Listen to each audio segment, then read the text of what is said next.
Licence.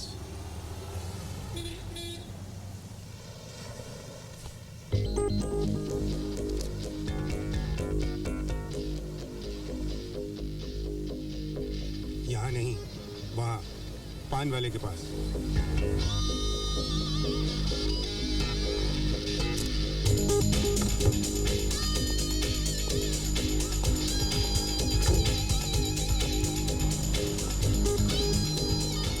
ओ भैया। हाँ, वो हवलदार ने भेजा आपसे 500 रुपए लेने के लिए। क्या? मैं 500 रुपए दूं? हाँ। कितना?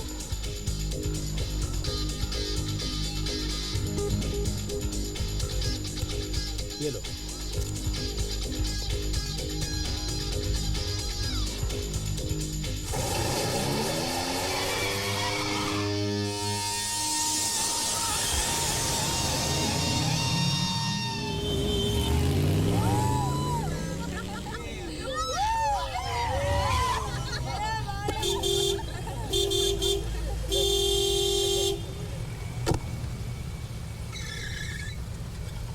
तू आज नहीं जाने वाला अमेरिका।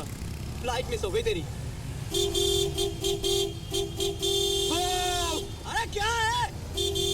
उड़ कर जाएगा क्या? रास्ते में तो 10 सिग्नल और मिलेंगे। घर जाके फिर एयरपोर्ट। Seems tough, buddy. और अब तुझे बर्थडे अमेरिका में नहीं, हम लोगों के साथ यहाँ सेलिब्रेट करना पड़ेगा। इम्पॉसिबल। अमेरिका जाने से मुझे कोई नहीं रोक सकता।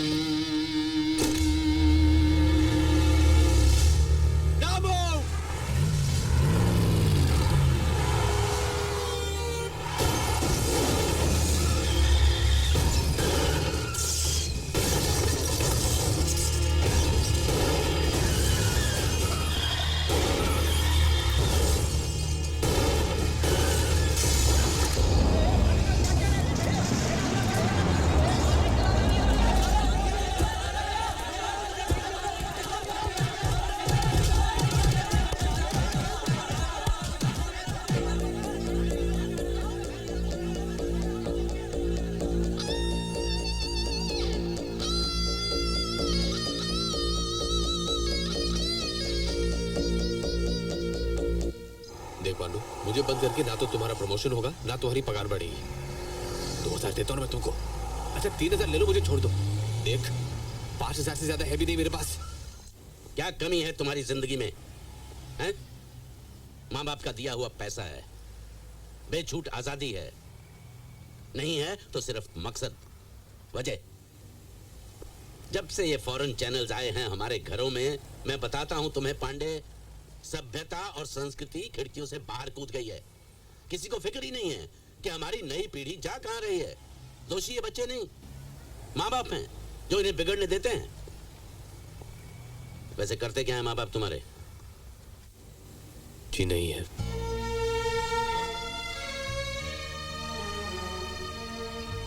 चार साल का था जब प्लेन क्रैश में पिताजी का। बैठो। और माँ? है। दूसरी शादी कर ली तो डैडी भी है। बहुत बड़े इंडस्ट्रियलिस्ट हैं। दोनों की फोटो अखबारों में छपती है। आइडियल कपल है। पर तुम्हारी माँ ने कुछ... अब जानना क्या चाहते हैं? एक बार बता देना आपको। बहुत ही खूबसूरत है, अमीर आदमी से शादी हुई है, उनकी अपनी जिंदगी है। सारा वक्त मुझे अपने पल्लू में बांध कर घुमा नहीं सकती वो। इसका मतलब ये तो नहीं आसान है सर, लेकिन आप उस घर में नहीं रहते जहाँ अपने माँ से बात करने के लिए आपको अपॉइंटमेंट लेना पड़ता है, जहाँ बिन मांगे आपके हाथ में पैसे थमा दिए जाते हैं क्योंकि रखने की जगह नहीं होती है। आप किसी और दुनिया में रहते हैं सर, लेकिन जिस घर में मैं रहता हूँ ना, वहाँ जज्बातों का मजाक उड़ाया जाता है। मुझे अपने घर का फोन नंबर दो। नहीं सर, आप उन्हें यहाँ मत बुलाइए। आप कुछ नहीं जानते। तुम्हें कुछ नहीं होगा, मैं खुद बात करूंगा। नहीं sir, please please please.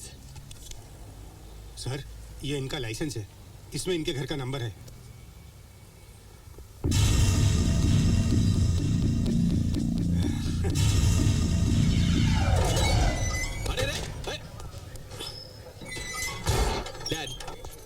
Dad उसे जो पैसे चाहिए उसे दे दो ना, नहीं तो ऐसे टाइम पास करता रहेगा और मेरी फ्लाइट निकल जाएगी। राहुल, तुम्हें शर्म नहीं आती? अपने माँ बाप के बारे में इतनी बेहुदा बातें करते हुए? ओह कम ऑन मॉम, आप जानते हो मैं झूठ बोल रहा था। डैड, मैं तुम्हें झूठ बोलने के लिए ही डांट रही हूँ। तुम हद से ज्यादा बिगड़ते जा रहे हो। दोस्त, पार्टियाँ, रात को देर से घर आना। रात को कहाँ माँ, मैं तो सुबह जल्दी लौटता हूँ। इससे तो बात करना भी मुश्किल होता जा रहा है। देखो बेटा, तुमसे गलती हुई है, जाके डीसीपी साहब से माफी मांग लो। माफी? और मैं? डैड, आप जानते हैं कि ना तो मैंने कभी किसी से माफी मांगी है और ना मांगने वाला हूँ। Come on dad, my flight. तो फिर सड़ो यहाँ पर। ठीक है, रहने दीजिए मुझे यहाँ, काटने दीजिए 6-8 महीने की सजा। डैड, आपको याद है ना, आपने मुझसे वादा किया था कि मेरे 21st बर्थडे के लिए आप मुझे अमेरिका भेजेंगे। याद है ना डैड? कोई बात नहीं, 8 दिन में मेरा बर्थडे है, यही गुजार लूंगा। इन क्रिमिनल्स के साथ केक भी काटूंगा। अब यही तो मेरे दोस्त हैं, घर वाले हैं। It's okay. लेकिन सोचिए डैड, करोड़पति निरंजन खन्ना का इकलौता बेटा लॉकअप में। It's okay dad, really don't worry about me. Nandini, आप भी कहाँ इसकी बातों में आते हैं? ये हमेशा आपको इमोशनली ब्लैकमेल करता है। आपके ही लाड़ प्यार की वजह से आज ये यहाँ पर है और हम लोगों को पुलिस स्टेशन में इसे छुड़ाने आना पड़ा। ये बातें घर पर भी तो हो सकती हैं। हाँ माँ, यही तो मैं कह रहा हूँ, घर जाके बात करते हैं। डैड, उसे जाके पैसे देने। Dad, have to go to the airport, let's go. Come on, please please dad, my flight dad, please. Nandini चले।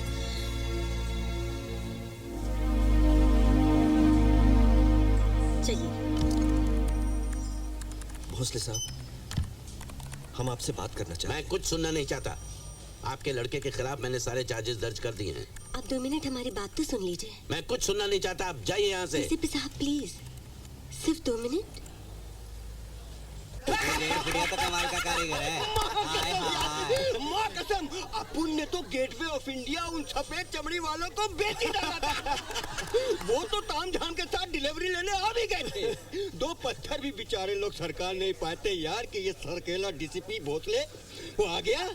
गेटवे ऑफ इंडिया तो नहीं सरकार, अपुन को सरकार के यहाँ ले आया यार। ओह अच्छा अच्छा, इसलिए आजकल हमारे पैर वक्त चल रहा है। हाँ, वो 2-4 छेड़ी है तोड़ी मार दिया था ना भाई लोगों ने। वैसे डार्लिंग मेरी, अगर कोई ताजमहल, लाल किला, कुतुब मीनार खरीदने का कोई सॉलिड पार्टी मिले ना तो अपुन के पास लेके आना, सबका पेपर तैयार है। अरे अपुन तो इस लफड़े का काम में मास्टर है, मास्टर किंग है अपुन, किंग। अरे ये काट। इसमें phone, mobile, pager, fax, email सबका नंबर है। अरे यार, टाटा और बिरला का साइन देखने को नहीं मिला, नहीं तो अभी तक तो उनका खाता खत्म कर दिया होता। सो जा चुपचाप। ओए, मैं सोऊंगा ना तो अपने घर जाके सोऊंगा, कुछ समझे? अब जाके मेरे मॉम डैड को बुला के लाओ। वो लोग घर गए कब के? इस कुर्सी पर बैठकर पिछले 25 सालों में मैंने कई फैसले दिए हैं, पर आज का मेरा ये फैसला सजा नहीं, सबक है।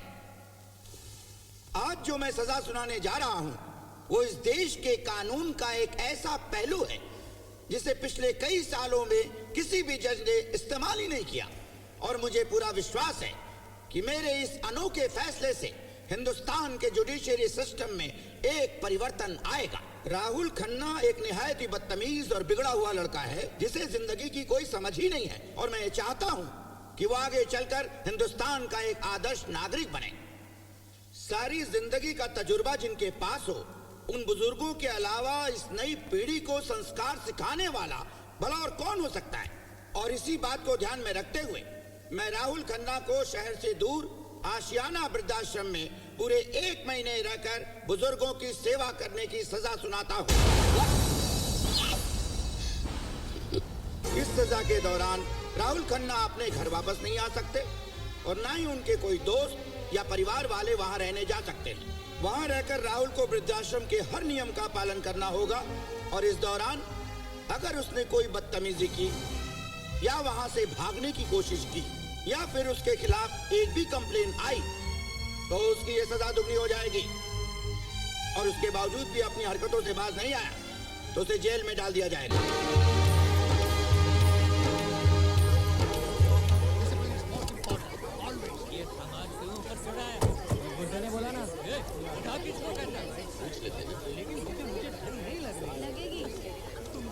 बताएगा हम लोग कहाँ जा रहे हैं।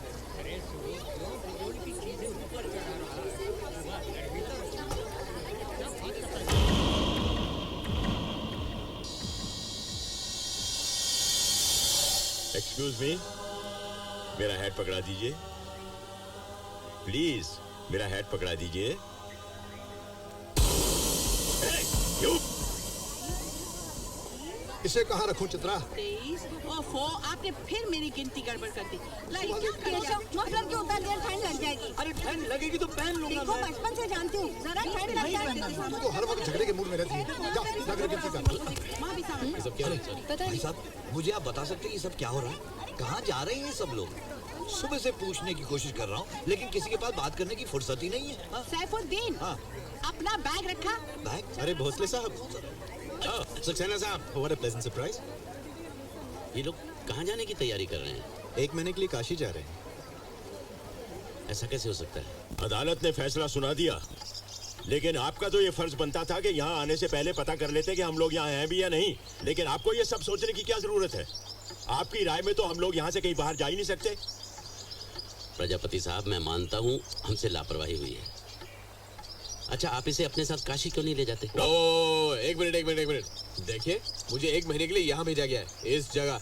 मैं कोई काशी वाशी नहीं जाऊंगा उन बुड्ढों के साथ। रहूंगा तो यहाँ, नहीं तो सीधा घर। तो तय हो गया, इस बदतमीज लड़के को जेल में डाल दीजिए। हम अपनी यात्रा पे जाते हैं। नहीं, देखिए 1 मिनट बैठिए ना, केशव जी बैठिए ना। देखिए, एक बात और हो सकती है। एक्सक्यूज मी, देखिए पिछले 3 साल से इनकी ट्रिप कैंसिल होती आ रही है। इस बार आई डोंट थिंक ये लोग मानेंगे। मानना भी नहीं चाहिए। देखिए, ऐसा मौका बार बार नहीं आता है। अरे, आप लोग एक नेक काम करने जा रहे हैं, मैं कौन होता हूँ रुकावट डालने वाला? आप लोग जाइए, आराम से जाइए। तुम बाहर जाओ, आउट। लेकिन just sit down here. What? तुम्हें यहाँ आराम करने के लिए नहीं भेजा है। मेरा बैग स्टोर रूम में रखो। व्हाट? मैंने कहा मेरा बैग उठाकर स्टोर रूम में रखो।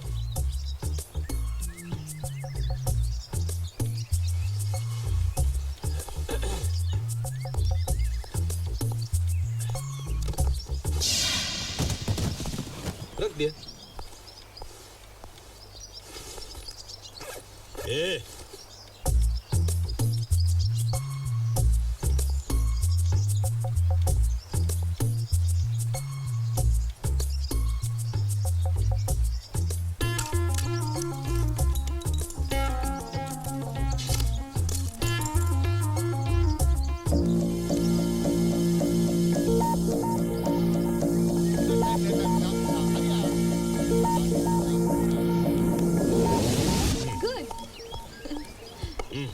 तुम्हारी चाल है। बहुत खुश हो ना तुम इन पागल बुड्ढों के साथ सरतवा देख के? राहुल, इन्हें बुढ़ा मत कहो, ये तुमसे बड़े हैं। इसीलिए तो कह रहा हूँ। राहुल, तुम्हें यहाँ इनसे कुछ सीखने और समझने के लिए भेजा गया है।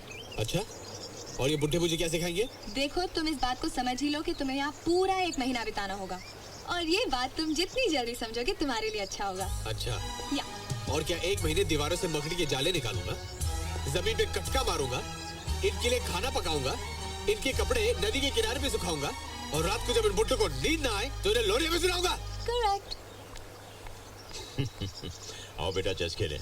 चलिए अंकल।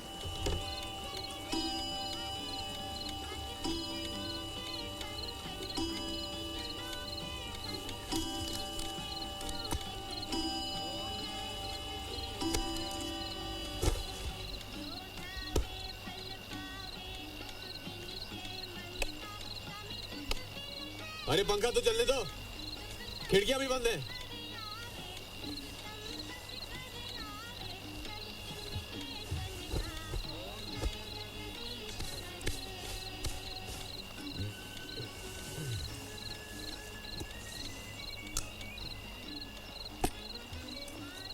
मीडियम वेव 252.5 मीटर अर्थात 1188 किलोहर्ट्ज है।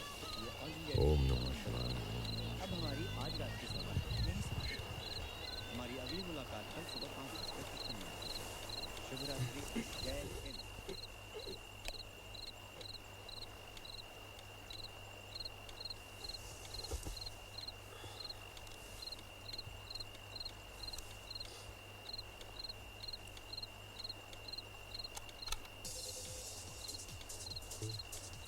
म्यूजिक बंद, म्यूजिक बंद, म्यूजिक बंद करो।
लीजिए ना। नहीं, आप खाइए।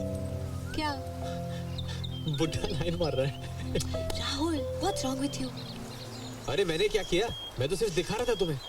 वो क्या है ना राहुल, जब किसी को कोई अच्छा लगता है तब वो उसे खुश करने की कोशिश करता है। क्यों? प्यार। और जब प्यार होता है तब तुम उसकी खुशी अपनी खुशी से बढ़कर चाहते हो, और वो भी तुम्हारी खुशी चाहती है। वो भी तुम्हें जो अच्छा लगता है वही करती है, कहती है। अरे जाओ यार, तुम भी एकदम कमाल की हो। इतनी अच्छी चीज तुम्हें दिखाने ले आया था मैं, और एक तुम हो तो सीधा अपना बकबक शुरू कर दिया। पर तुम्हें क्या परेशानी अगर प्रजापति साहब अनुराधा आंटी को पसंद करते हैं? उन्हें कितना अच्छा लग रहा होगा। तुम कहना क्या चाहती हो कि अब वो भी पीपी से प्यार करेगी? हो सकता है, क्यों नहीं। अच्छा, एक बात बताओ, अगर मैं भी तुम्हें खुश रखूं, तुम्हारा ख्याल रखूं, क्या तुम भी मुझसे प्यार करोगे और मुझे खुश रखने के लिए मुझे इस जगह से निकलने में मदद करोगी? कभी नहीं। पर अगर मैं वो सब कुछ कहूं जो तुम सुनना चाहती हो तो? नो। अगर मैं तुम्हारी आंखों में देखकर मुस्कुरा दूं तो? नहीं। अगर मैं तुम्हारा हाथ पकड़ के अपने दिल पे रख दूं तो? नेवर। अगर मैं तुमसे वो मीठी मीठी बातें करूं जिससे तुम्हारा दिल धड़कना शुरू हो जाए तो? Shut up Rahul. नेहा, नेहा, देखो नेहा, मत जाओ, मेरी बात तो सुनो प्लीज। बहुत बोर हो गया मैं यहाँ। बोल दो ना जज साहब को मुझे छोड़ दे। देखो मैं एकदम बदल चुका हूँ, सुधर गया हूँ, टोटली रिफॉर्म। आज जल्दी उठा, प्रजापति अंकल को घुमाने भी ले गया।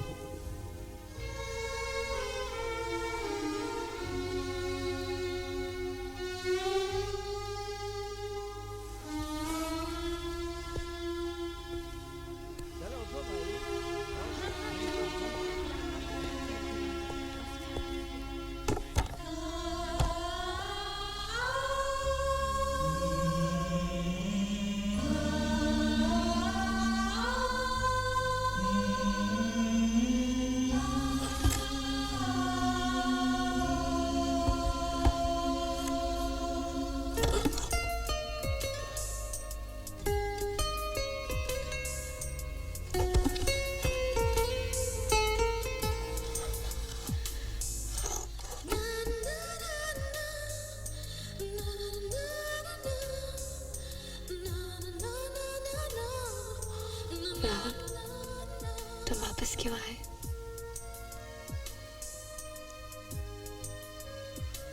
झूठ बोल रहा हूं मगर ये सच है। मैं तुम्हारे लिए वापस आया हूँ।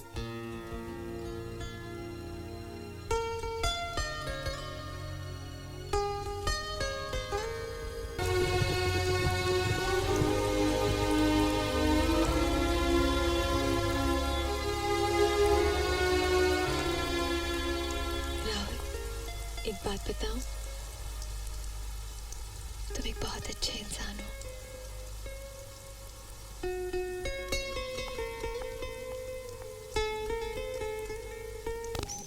पर आंटी इसमें तो कुछ भी नहीं हो रहा है।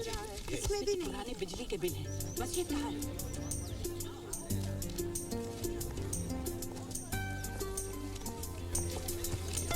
ये भी देखो। अच्छा लगा तो देख लूंगी। अरे वो पुराने स्टैम्प पेपर्स की फाइल कहाँ है? जरा ढूंढो तो। नहीं चढ़ना, गिर जाओगे। तुम बोलती क्यों नहीं हो? क्या? That you like me. क्या बकवास कर रहे हो? मैं क्यों तुमसे प्यार करूं? प्यार? मैंने प्यार नहीं कहा, I said like. और जब तुमने पूछ ही लिया तो मैं बता देता हूँ कि मैं एक अच्छा लड़का हूँ, तुम्हारी बात सुनता हूँ, तुम्हें जो अच्छा लगता है वो करता हूँ, इन सब की मदद करने के लिए वापस भी आ गया। I mean, I'm a nice guy. और उसके ऊपर मेरी शक्ल भी बुरी नहीं है। Really? पहले जाकर ना आईने में अपनी शक्ल देख लो। जो लड़की तुमसे प्यार करेगी ना, उसका तो दिमाग चेक करना पड़ेगा। एक्चुअली ना, तुम मुझसे प्यार करते हो। मैं? तुमसे? ओके। हाँ, क्योंकि ये बात तुम्हारे दिल में पहले आई, और इसलिए आई क्योंकि तुम मुझसे प्यार करते हो और मेरे मुंह से सुनना चाहते हो। बिल्कुल नहीं। नेहा, वो नीली फाइल देना तो। हाँ?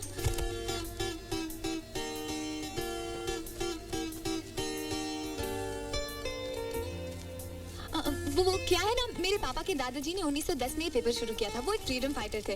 तो उसमें मैं क्या करूं? आज तक उन्होंने वही किया है जो उन्होंने चाहा। और आप क्या वकालत करने आए हैं उनकी? क्या जानते हैं आप उनके बारे में?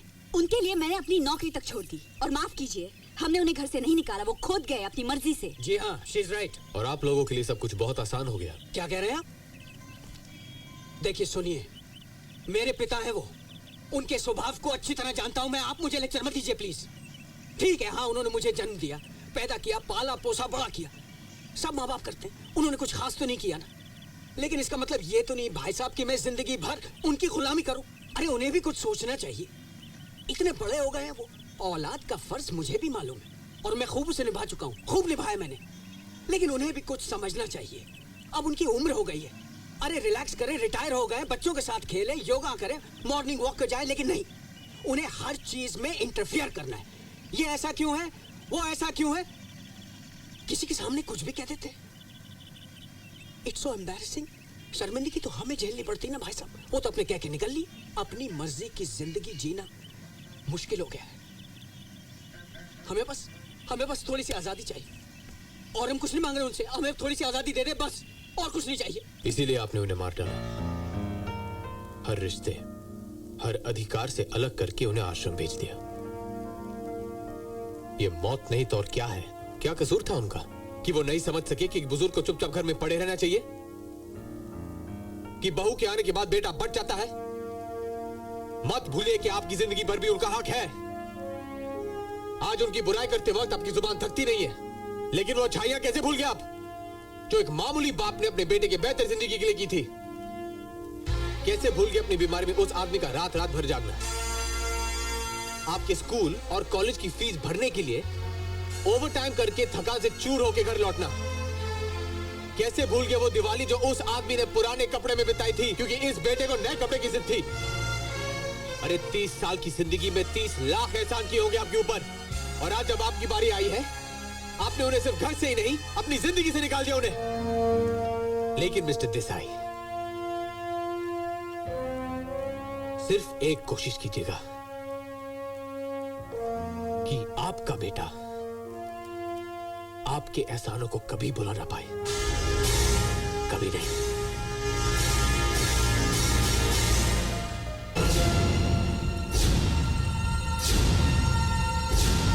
बाबूजी,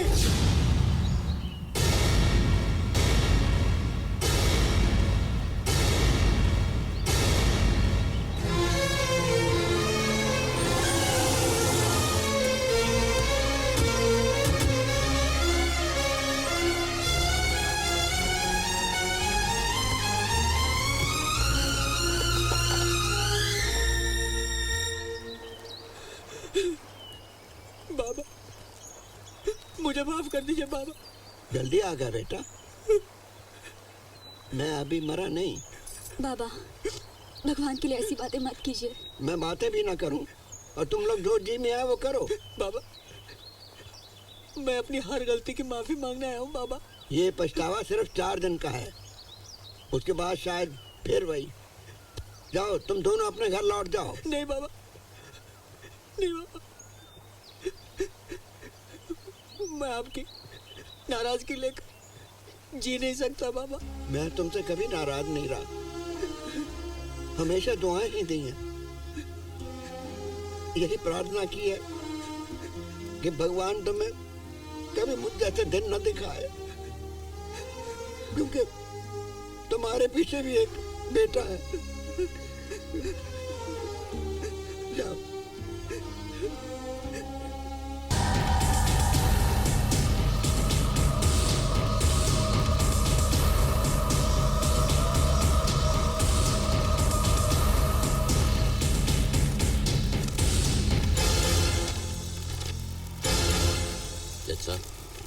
जज साहब, ये है पंडित जी की असली वसीयत। रोकिए इन बुलडोजर्स को।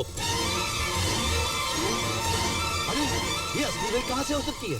असली वेल तो मैंने पंडित साहब की तस्वीर के पीछे छुपा के रखी थी। क्या? अरे हाँ?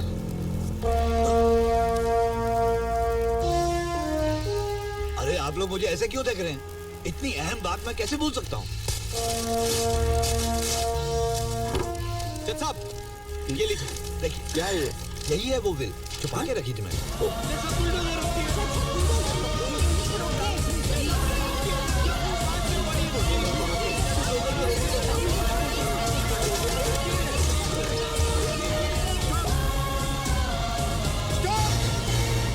विक्रम सक्सेना ने जाली वसीयत बनाकर आशियाना वृद्धाश्रम को बेचने की कोशिश की और अदालत को भी गुमराह किया। इस गुनाह में अरोड़ा बिल्डर उनके साथ के साझेदार हैं। चीटिंग और फ्रॉड के गुनाह में इन दोनों को गिरफ्तार करके इन पर मुकदमा चलाने का हुक्म दिया जाता है और साथ ही ये निर्देश दिया जाता है कि आशियाना को पहुंचाए नुकसान का हर्जाना भी इन्हीं से वसूल किया जाए। असली वसीयत के मुताबिक आशियाना वृद्धाश्रम पंडित ट्रस्ट की जागीर है, जिसे अपने स्वार्थ के लिए न कोई बेच सकता है न उसे तोड़ सकता है। उस जगह पर आशियाना वृद्धाश्रम ही हमेशा रहेगा।